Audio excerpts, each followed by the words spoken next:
I was sitting at a lunch with a friend when she introduced me to somebody new. And my friend introduced me or described me as an artist to this new person. And I could feel myself cringing and just kind of crawling into myself like, oh my God, she did not just say that. I'm not an artist. How can I call myself an artist? I don't create regularly. I mean, yeah, I was a creative kid, might have done art in school, but I don't make anything now. I haven't made anything in years. I didn't have anything to show for it. If somebody actually was interested, be like, oh, you're an artist? What kind of work do you do? Tell me about yourself. I felt like a fraud. This was a few years ago now, back when I think I had this mindset of what an artist was and what you had to do. An artist was someone who showed up consistently, who made art all the time. They just lived and breathed art. That's just who they were. They were chic. They were cooler than me. Certainly wasn't somebody who froze when they would go to make art, somebody who overthought every piece of artwork they were going to do and thinking it had to be perfect and had to be all these things, so much so that they never actually showed up to make any art, because how could they make such a beautiful masterpiece? No way. It was easier to just not show up at all. So then that's kind of like telling myself or reiterating to myself, you're not an artist at all. You don't do anything. And the more I told myself that, the more I did exactly that.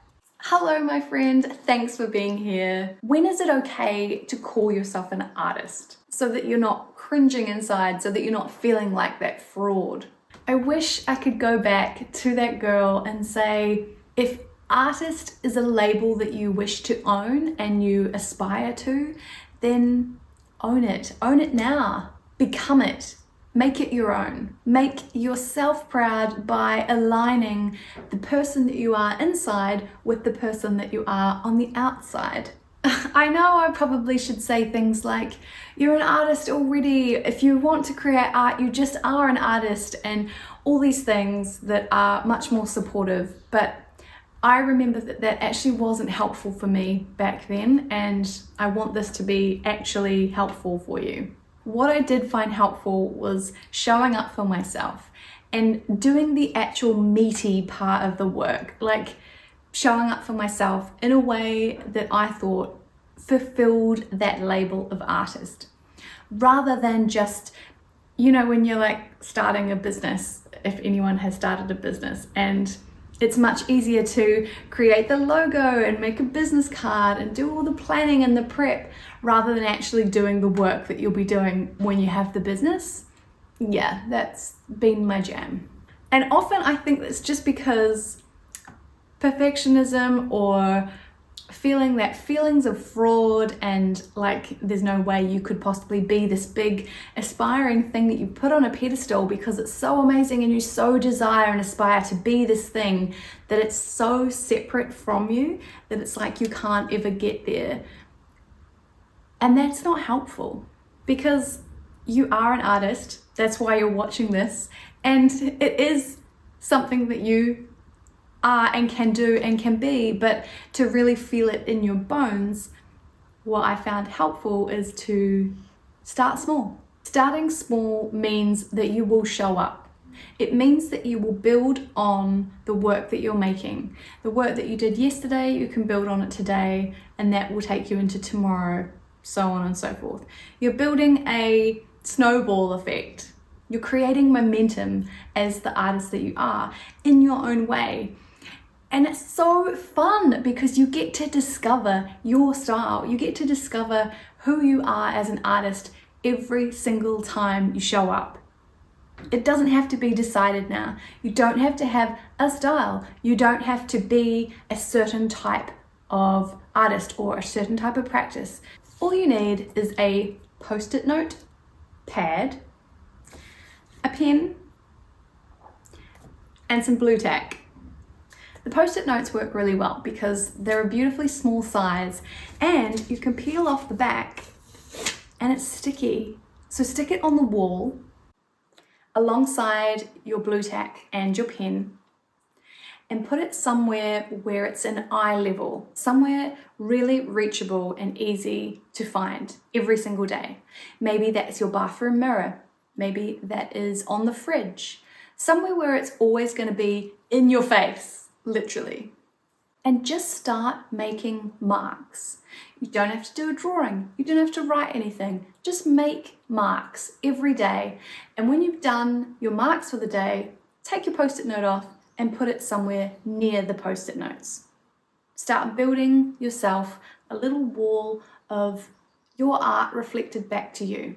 And what this is doing is proving to yourself that you can show up for yourself, you are creating, and it's something that you can do. It's something reachable, and actually, you're taking the artist label off the pedestal and it's becoming you.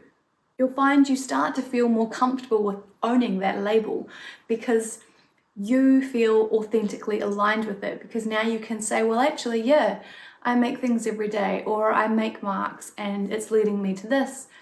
And if somebody asked you about it, you can show them where you started and where you got to, or where you are working on now.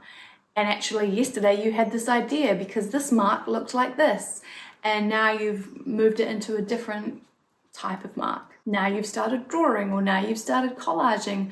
Maybe you started creating a big picture out of all your little post-it notes. It builds confidence and it builds self-esteem in yourself. And nobody else did that. You did that. If you miss a day, it doesn't matter because it's a practice. It's an art practice. That's what we're doing. We're practicing every day. We never get to this beautiful finished point or this end point where we are an artist and we don't have to do anything anymore. Because when you're practicing something, it's continual. It is you. It's your life. It's living as an artist, a living artist.